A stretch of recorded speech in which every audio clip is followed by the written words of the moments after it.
श्री स्वामी समर्थ सर्वांना। आज होता श्रावणी शुक्रवार, त्यामुळे आम्ही आमच्या गावातील अंबामातेचा अभिषेक करणार होतो। तर सकाळीच आम्ही या मंदिरात पोहोचल्यानंतर पाहिलं तर मंदिरात अभिषेकाची तयारी सुरू होती। जे मंदिरातील गुरव आहेत ते अभिषेकाची तयारी करत होते। मग त्यामध्ये देवीला स्नान घालणे, त्यानंतर पूजेची आवरावर।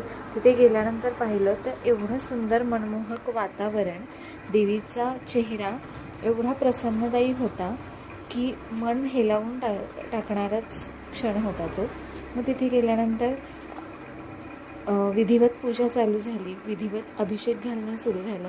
मग त्यामध्ये दुधाने पाण्याने स्नान घालणं, त्यानंतर इकडे माझी मम्मी आणि माझ्या काकी या सगळ्या गणेश पूजन करत होत्या।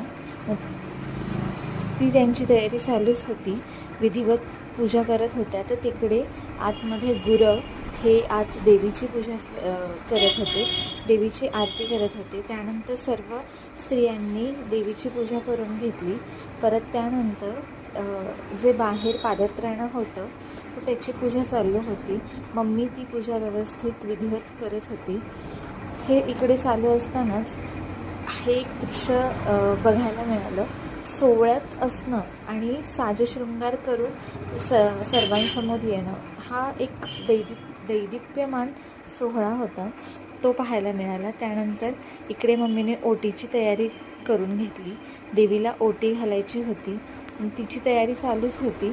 तर दुसरीकडे देवीला हार गजरा घालण्याची सुरुवात चालू होती। त्यामध्ये गुरवांनी जे स्त्रियांनी हार गजरे आणले होते तर ते चालूच होते। त्यानंतर सर्वांनी एकत्रित येऊन देवीची आरती केली। एवढं प्रसन्नदायी आणि एवढं सुंदर वातावरण झालं होतं की एक वेगळीच गाभाऱ्यात ऊर्जा जाणवत होती।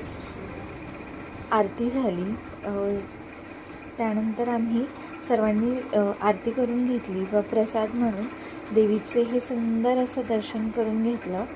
तर तिकडे मम्मीने देवीची ओटी भरून घेतली। अभिषेकाचा मान मिळणं हे खूपच सौभाग्याचं लक्षण आहे। तर त्यानंतर आम्ही तुळजाभवानी देवीलाही गेलो, तिथेही तिची ओटी विधिवत भरून घेतली। माझी मम्मी व काकी त्या विधिवत पूजा करत होत्या। हे असं दैदिप्यमान सोहळा, हा दैदिप्यमान वातावरण बघून मन सकाळीच एवढं भरून गेलं की